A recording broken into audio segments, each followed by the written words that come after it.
Thank you, Travis. Thank you very much. Good afternoon, everyone. Welcome to the East Bay Regional Park District Operations Committee meeting. It's June 29th and it's 12:32 p.m. And of course, we're here pursuant to Governor Newsom's executive order, allowing us to stream live and join you by Zoom. I'm going to ask our committee secretary to please explain to the public the ways that they can participate in today's meeting. Thank you, Director Corbett. So members of the public wishing to comment on an item may send an email to boardopscommittee@ebparks.org.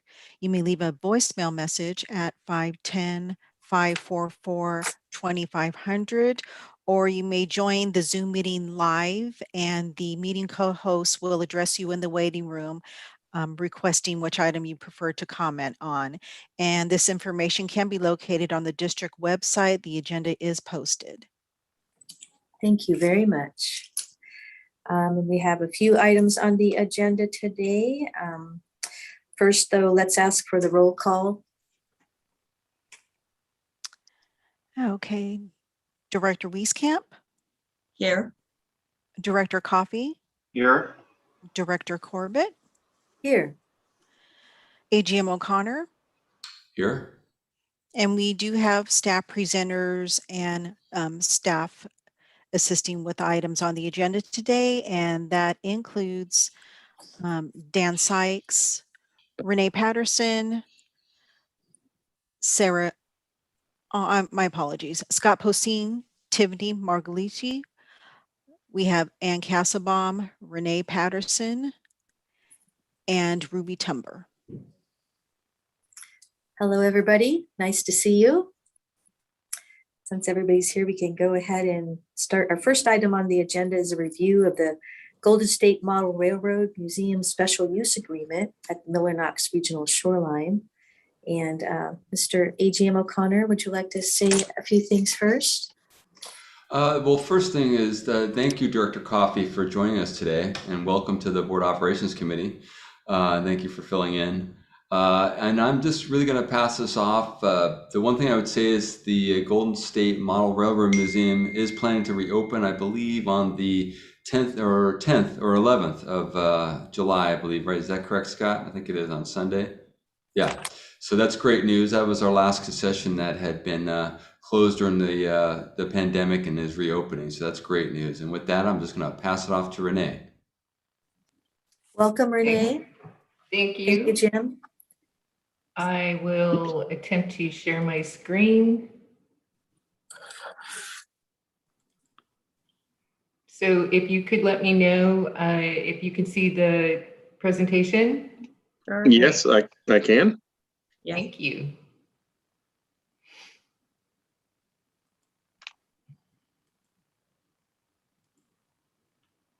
Okay, so my name is Renee Patterson. I'm with the Business Services Department. I'm an administrative analyst. And today we're here to review the special use agreement with Golden State Model Railroad Museum. Also here today is Tiffany Margolici, the Business Services Manager. Jeff, I thought Jeff Manley would be here, but I don't think he made it. And Scott Poseen, who's the Parks Supervisor at Miller Knox Regional Shoreline. Also here today is Ed Slintak and Jim Ambrose, who are members of the museum. So as we do for all special use agreements, we're first going to just do a little review of what a special use agreement is, look at the location, get a little bit of background on the museum and our agreement with them, then the actual agreement, and followed by the staff recommendation. So special use agreements must meet the district's objectives with appropriate public benefit and priority. And they're defined as any ongoing recreational development, activity, service, or land use that is provided for group and general public benefit by clubs, associations, or other similar groups operating as nonprofit entities with membership open to the public. So we currently have 23 special use agreements, and the types of groups that have a special use agreement range from archery, swimming, equestrian, scouting, and horticulture, things like that. So the location on the right side, you see the map of Miller Knox. The red dot represents about the approximate location of where the museum is. And on the left, it shows the actual location closer up. This is the satellite view in which you can see a black box that encompasses the museum side of the court building. So they share that building with the courtyard. A little bit of background, the group was formed in 1933, and then the museum portion of the group actually formed at Miller Knox in 1985. And we've had an agreement with them for use of that building since then. They have highly detailed model train layouts with 3 modeling scales, and they also have memorabilia for sale. They conduct public education programs, and it's open to the public April through December, Sundays noon to 5 p.m. And then on Saturdays, it's open, but they don't run the trains. And then on other days, they are available by appointment for special programs or school children, things like that. So here's a couple of pictures of the museum itself. You can see on the left that you walk through pretty much the center of the museum, and then you can look at the displays on the left and the right. This is some with actual trains on the track. It's pretty detailed. It's really a fun place to go and look at all the things that they have set up with buildings and little trees and all that. So the highlights of the agreement are that the club has exclusive use of a portion of the service building in Miller Knox. It's about 10,000 square feet. Park District is responsible for garbage and exterior maintenance of the building, and then the club pays for utilities and interior maintenance of the building. They have a 5-year term with 1 5-year extension, and that's what we're looking to get approved again. And right now they're at about $2,000 per year as a fee, with a 50% increase each year. And we're looking to do that again. So the recommendation is Park District staff recommends that the Board Operations Committee approve and recommend to the full board the renewal of the special use agreement with Golden State Model Railroad Museum for an initial term of 5 years beginning January 1st, 2022, with an option to extend the term of the agreement for 1 5-year period terminating on December 31st, 2032. The Park District can expect up to $2,000 annually with an annual increase of $50 up to $2,450 annually. And if you have any questions, there's some members from the museum here, as well as Tiffany and Scott Posey. Thank you very much, Renee. Great presentation. Board members, does anybody have any comments or questions? It's been a while since I've been in that building. It's always impressive. Well, we like to hear people say wow when they walk in the front door. That's where I get my most enjoyment. And that one and the kids kicking and screaming on the way out because they don't want to leave yet. It's a great service you have for the community because all ages can enjoy it. Thank you. Yes, I think so. To me, it's one of those family experiences. When you're a child and you go to Disneyland, you don't ever forget Disneyland. And I think this is something like that. It's not Disneyland, but it's pretty close. I think every kid goes in there remembers the rest of their life, what they saw. Yeah. And we've seen kids go from babies all the way up to becoming members, years later as they become teenagers and they join with their dad or their mom. So that's always fun too. You And then get of course, addicted. yeah, well, eventually the boys lose interest and then they come back to it, Okay. sometime later. Family obligations and that sort of thing, Sure.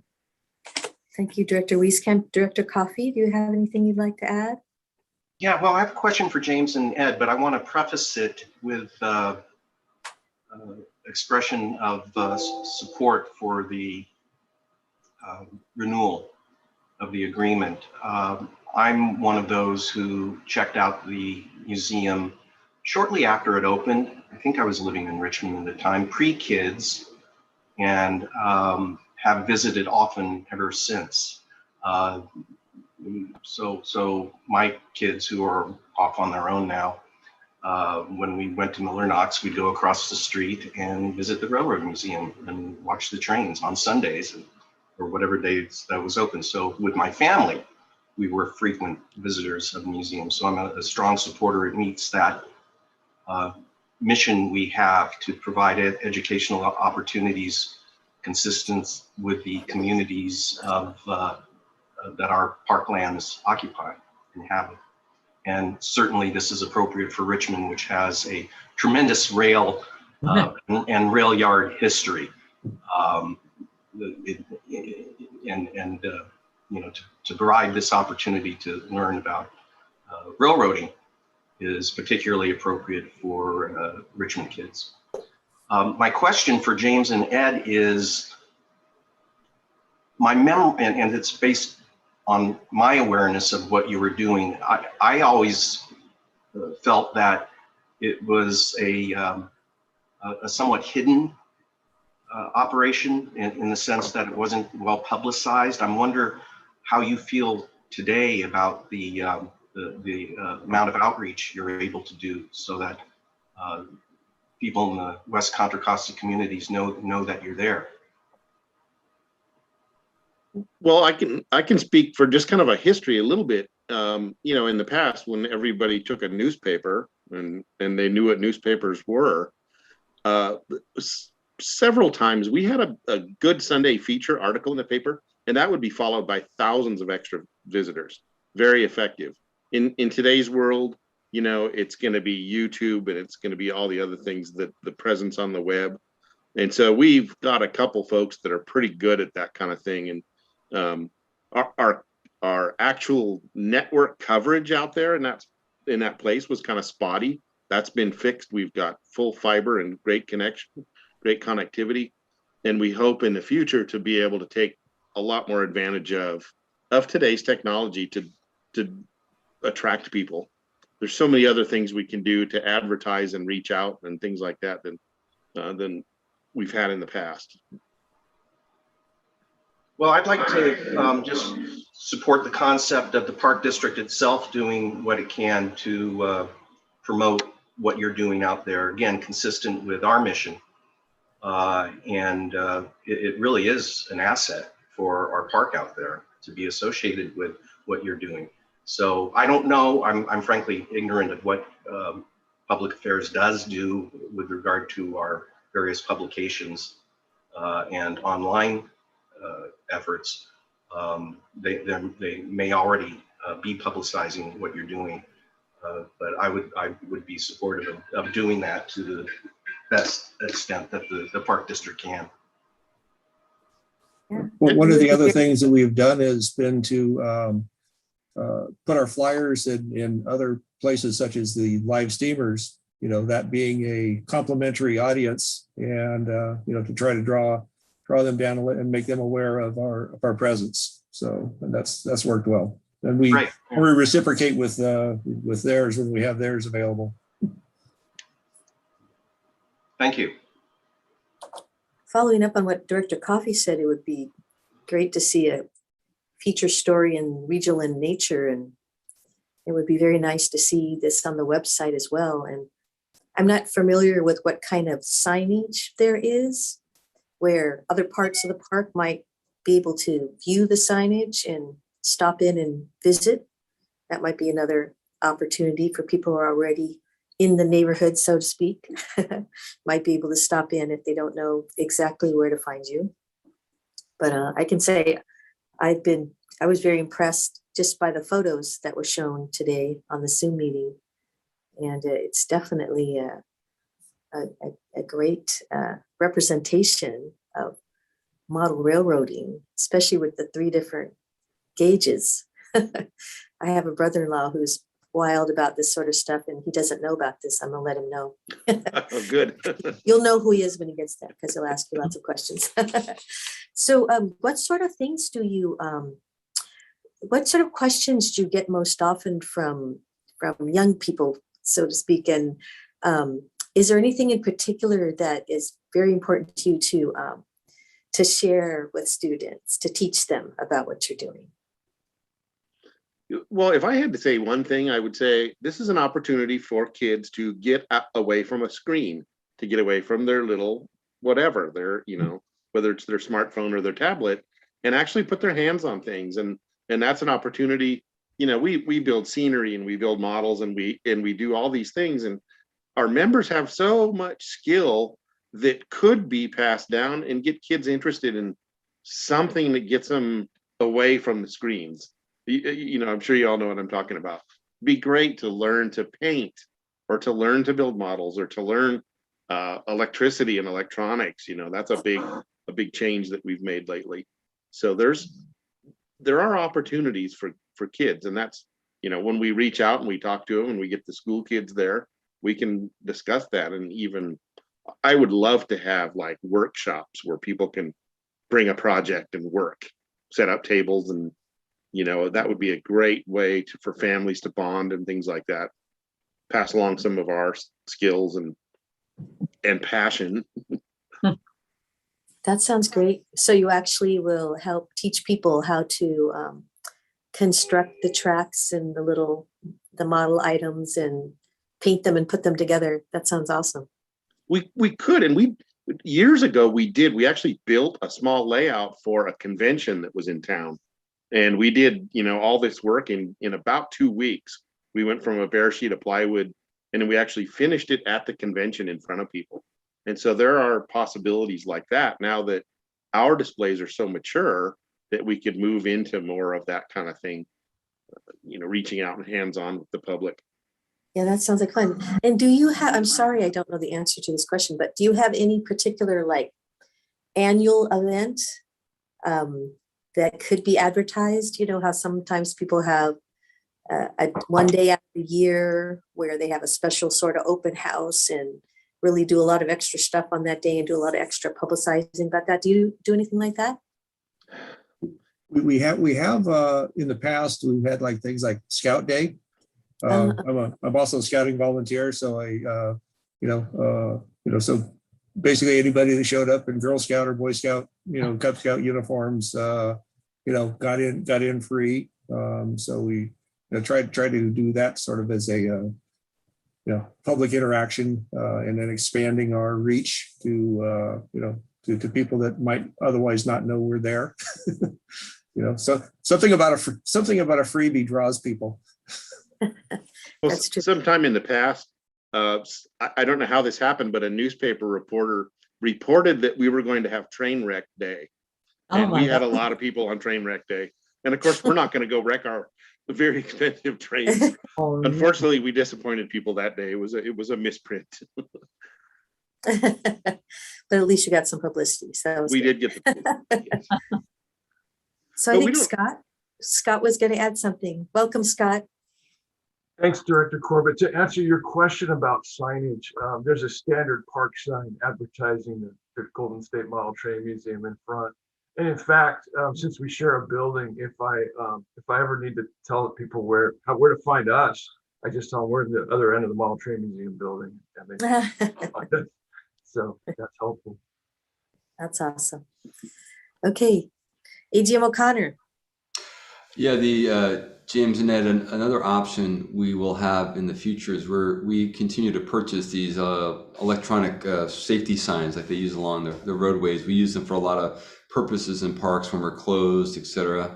So yeah, sometime if you want to do that, put one out there, try it out. Once you guys get your feet under you again and get the operation up and running, Scott can work with our unit manager to get one of those over there. If you want to put one out on the roadway there, one of the Sundays you're open, it might, just to see if we can attract a few more people in there, that might be helpful. That's a great idea. Yeah, that'd be great. Work through Scott and we can work that out. Okay. Sounds great. Well, thank you for all those volunteer efforts that you make to teach young people the importance of railroading and the history of it and everything that goes along with that. Would anybody like to make a motion to support this measure? I think Colin, he goes there so often. Not as much post young children, but used to. Yeah, in fact, I got to go back. I haven't been there in a little while. I'd love to make the motion to support the agreement as presented. And I'd be glad to second the motion.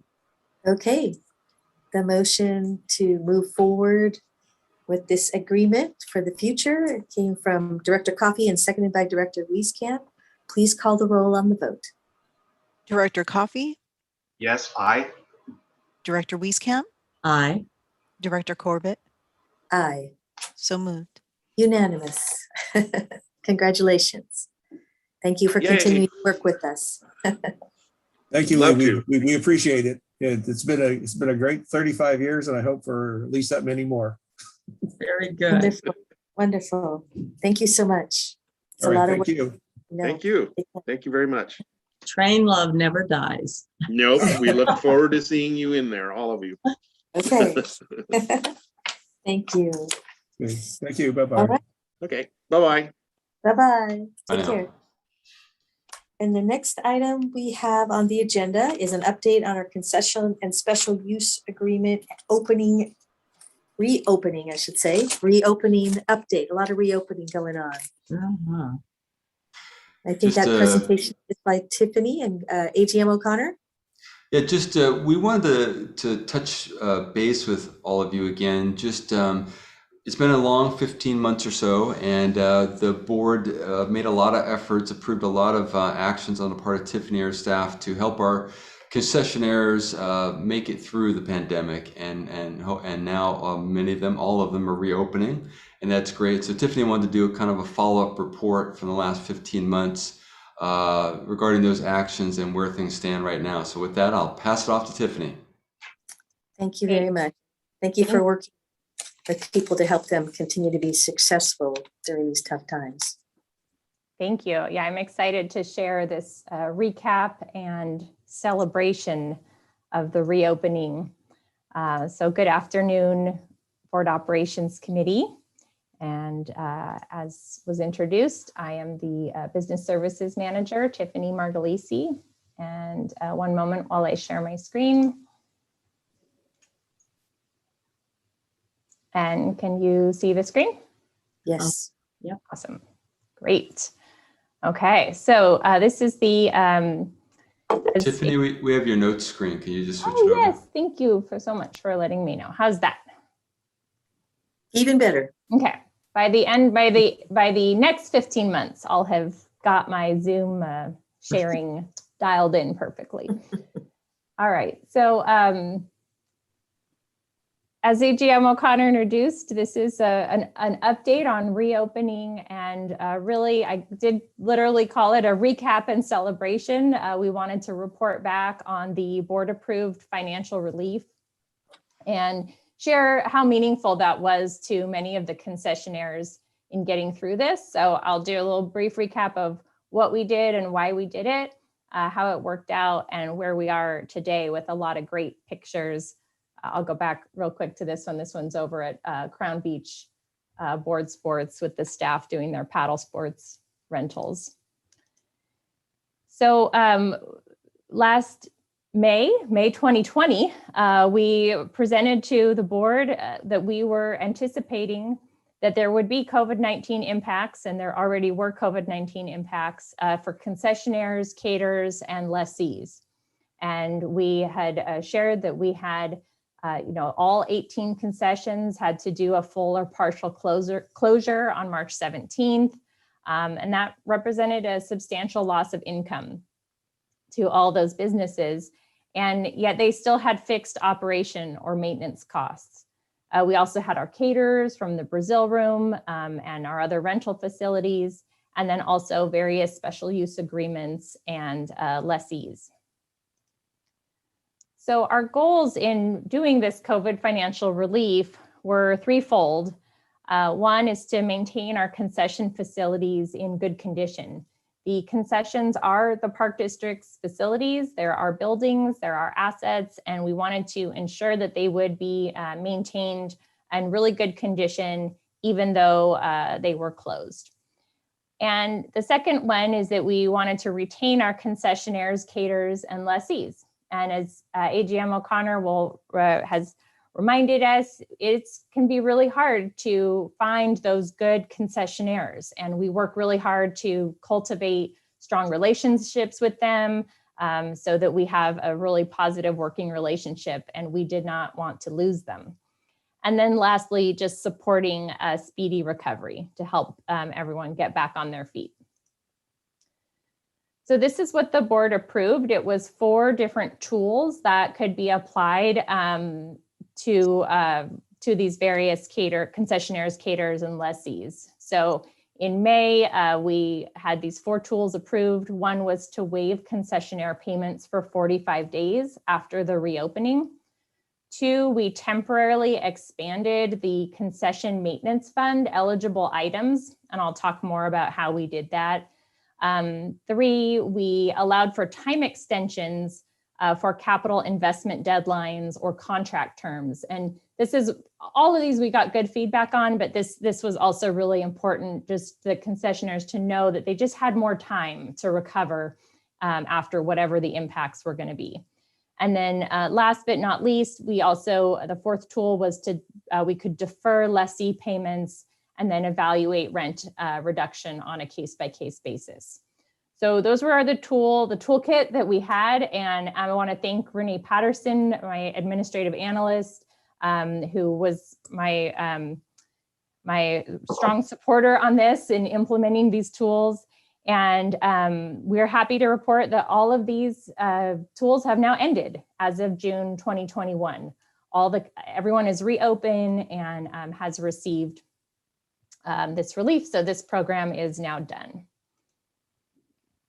So I talked a little bit about this idea of the concession maintenance fund payout or reimbursement. And what we did is normally concession maintenance fund is really for major improvements to the concession, not for ongoing little maintenance or for operations. We temporarily expanded the types of things we would reimburse. So our criteria was it had to be something urgent, something that couldn't be deferred or negotiated, or a pre-existing commitment, or a cost that was necessary to prevent deterioration of an asset if it wasn't done. So these in some cases were things like keeping the lights on. For our facilities that have pools, you have to maintain the pool. So a wide range of things. And our total reimbursement to all the concessionaires for the program is $167,086. So I did say the program has ended. We are still doing a few more reimbursements, so that number might go up a little bit. But overall, I think that's a pretty good number. It was very meaningful. And these came from the individual CMF accounts for those specific concessions. The other area we wanted to report back out on was the 45-day fee waiver after the reopening. That date of the reopening varied depending on the type of concession. And when I go through the different photos next, you'll see, we can talk about why that date varied. It was shorter for some, longer for others. But once we had either the use or the concession reopened for the first 45 days, we didn't charge them their fee. And the total fees not collected, both for revenue and for the maintenance fund, were nearly $800,000, as shown here. So I'm going to run through some photos that show the reopening, and I mentioned some types of activities were able to open sooner than others. Archery and golf were some of the first to reopen because those are very naturally distanced and outdoor activities. So here's the Briones Archers in full action. And then we also have the Redwood Bowl very early on in the pandemic were able to reopen. We had a great resurgence of interest in golf. According to our Tilden golf operator, concessionaire, they said they haven't seen these levels of interest in golf since the 80s. Golf is a great naturally social distance activity, able to get people outdoors. So we saw also golf as one of the first activities to reopen. We also saw a lot of creativity from this group into looking at how they can draw people in when you can't do events. So recently, for example, at Redwood Canyon Golf, they've been doing a concert series. They lost a lot of revenue from not being able to have the typical banquets indoors.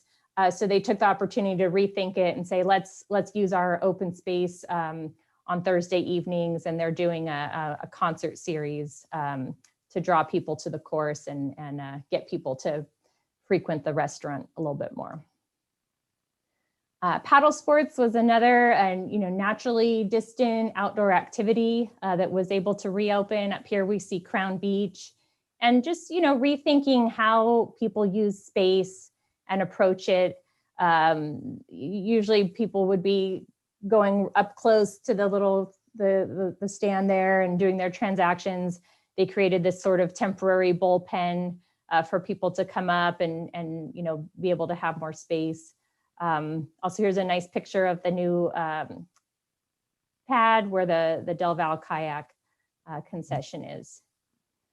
Food service was another one that gradually came back, especially for takeout, and also animal care. So Point Isabel mud puppies and Sit and Stay was able to gradually reopen. Here's a great fishing catch here over at Del Val. It was a pretty good 3 different, Wow. That's a good dinner for somebody.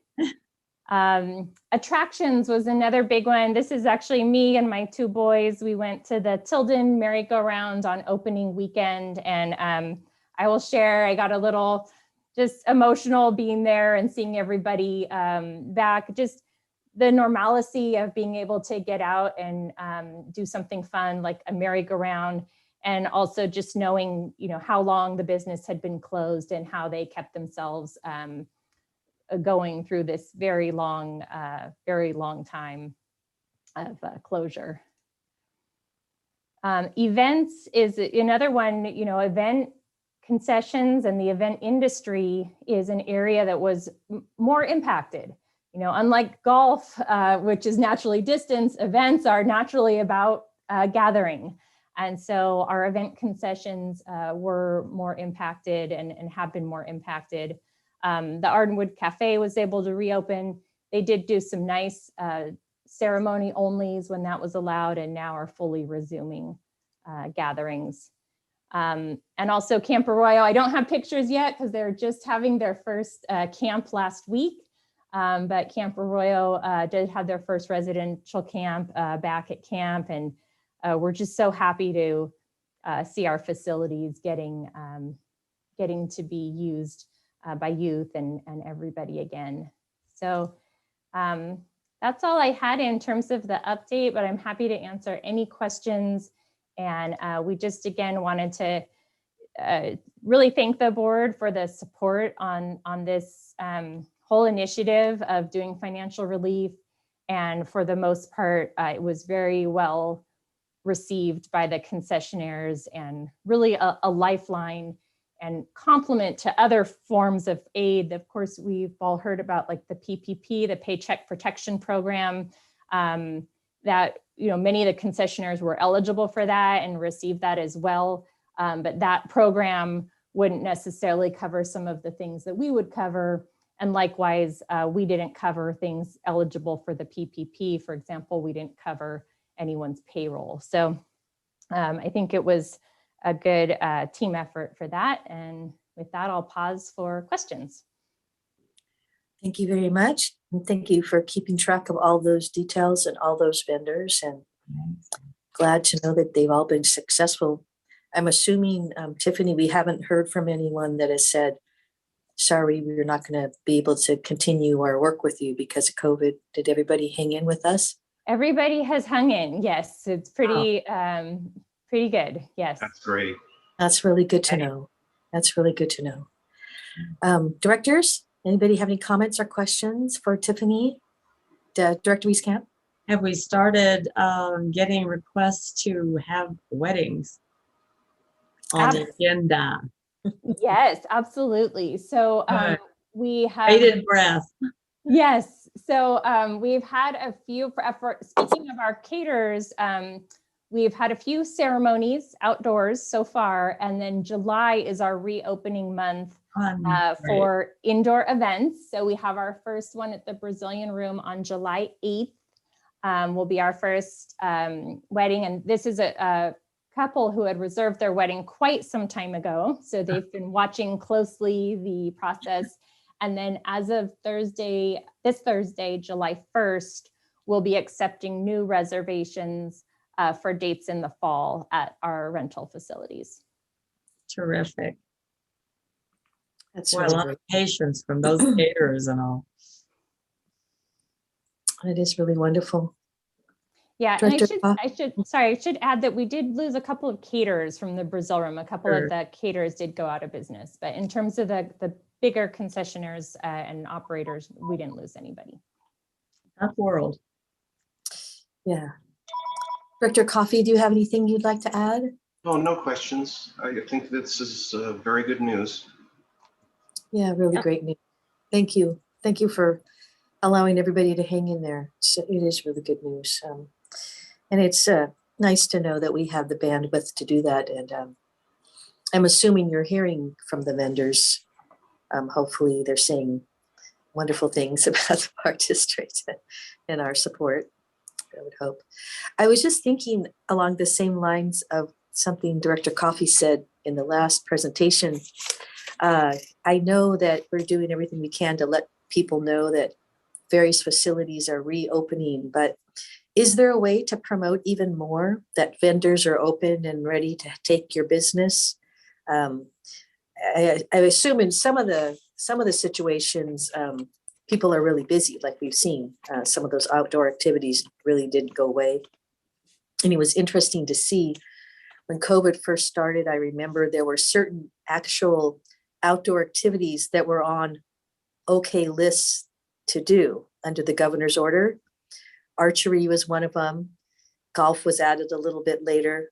It was good to see we had those activities for people. But I wonder if there's a way to even just do a larger, advertising of, our parks are open and so are all our concessionaires, to some way help build their business for those that might be coming back a little slower than some of the ones that were still busy over COVID. Yeah, I think I can definitely follow up with public affairs, and we've had tremendous support from public affairs on getting the word out. And it amazes me on some of these reopenings, like the Tilden train, that was covered by like major media outlets, was all over social media, and with really minimal effort on our part, the word, spread quickly. But that's true that it wasn't the case for every single type of attraction. And we appreciate the support, wanting to support them. Yeah, that would be great. So, sounds good. Anybody else have anything you'd like to add? AGM O'Connor? Yeah, I just want to thank the board again for your support in this matter. It's a lot of effort to find really good concessionaires that not only meet their obligations to the district in terms of their business aspects, finances, et cetera, but also in terms of customer service. So some people might have questioned this decision in the beginning, but if you think about all the work it goes into on Tiffany's staff to go through an RFP process, it was just certainly worth it to keep these longtime concessionaires afloat, and now they're back in action and supporting our park visitors. So thank you for that, and I appreciate that support. Well, you're welcome. It's all right. good. All good. We're just so happy that things are coming back. It is just wonderful to see. Although, of course, the parks were never all closed, but having people come back to do so many things that they weren't able to do over the last several months, and things are getting better and better. And that's all because of everybody's efforts to follow the rules and wear their masks and get their vaccinations and do all those great things to help start turning those numbers back. So thank you for all those extra efforts as well.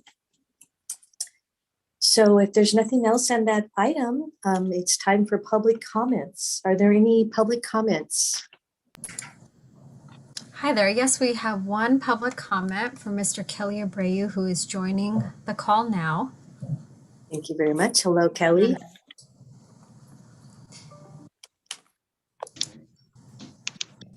Mr. Arroyo, can you hear us? I can now. Hi there. Welcome. I'm going to set a 3-minute timer for you. And when I say go, you can begin your public comment.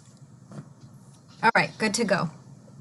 So I hope that all of you were listening to the Park Advisory Committee meeting yesterday. They talked a lot about transparency in budget reports. District also needs accountability for budgets, projects, and contracts. And one of the PAC members yesterday with experience in budget management said that they never got in trouble for going over budget because they always got pre-approvals. They got in trouble when they didn't spend the money. People would ask, why didn't you do anything with the money that we gave you? Good question. Now, this board in September of 2016, that was 5 years ago, allocated $1.5 million for the Mission Peak staging area. That's not the Garms and Tyler staging areas in Pleasanton Ridge. You know, it's a far more popular place than that, far more crowded and far more deserving. And that's why the board 5 years ago approved that project.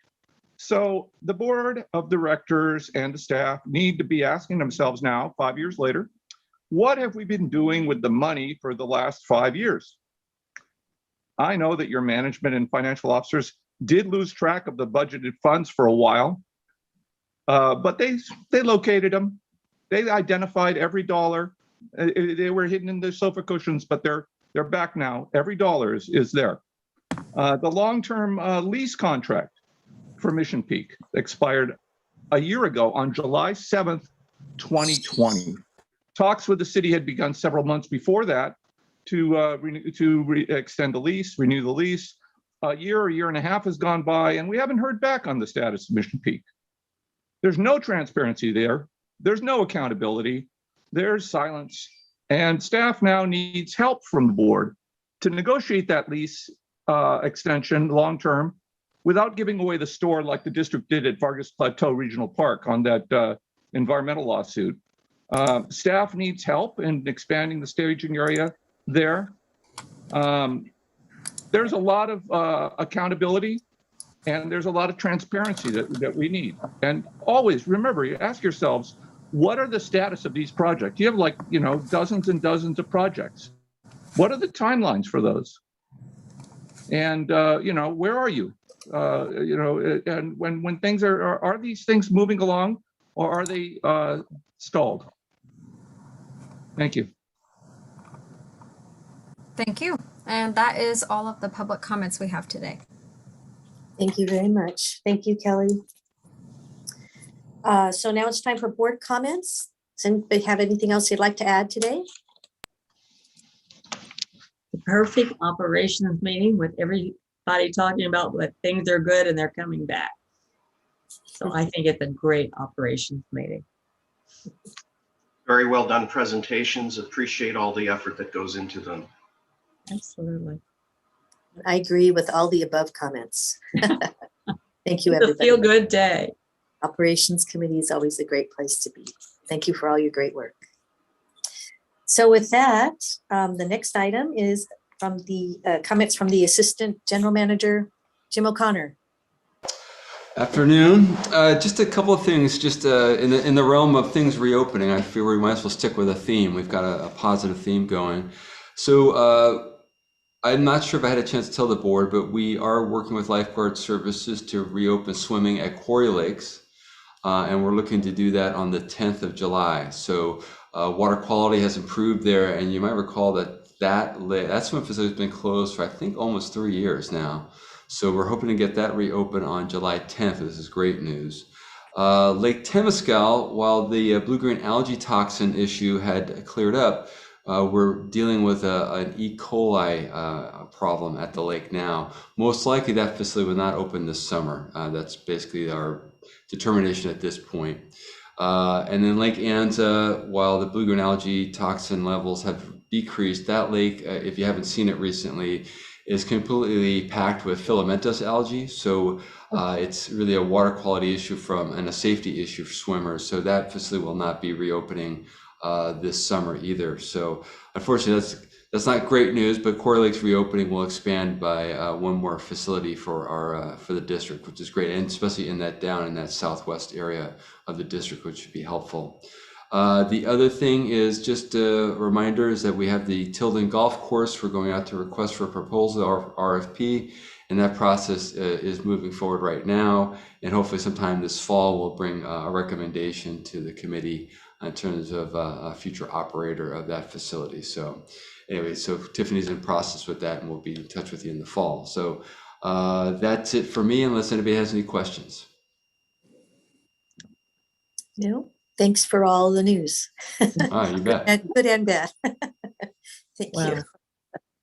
Appreciate being kept up to date on all those issues, and I'm sure the communities are surrounding the parks are being notified too about openings and why some openings may not be happening, because we're looking out for people's public health and safety. So we very much appreciate that the park district monitors such things to keep people safe, even though sadly it's a bit inconvenient sometimes for people's uses, but it's all for the greater good of protecting people. So thank you so much. I know stewardship and everybody else is doing their best in looking at those situations to do what we can to make them better as we go along.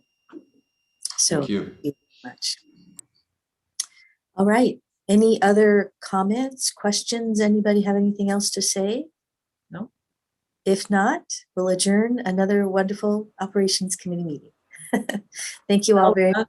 Share a positive Good to see total you. meeting. Looking forward to seeing you in person in the not too distant future. Like that theory. Let's do it. All right. Take care, everybody.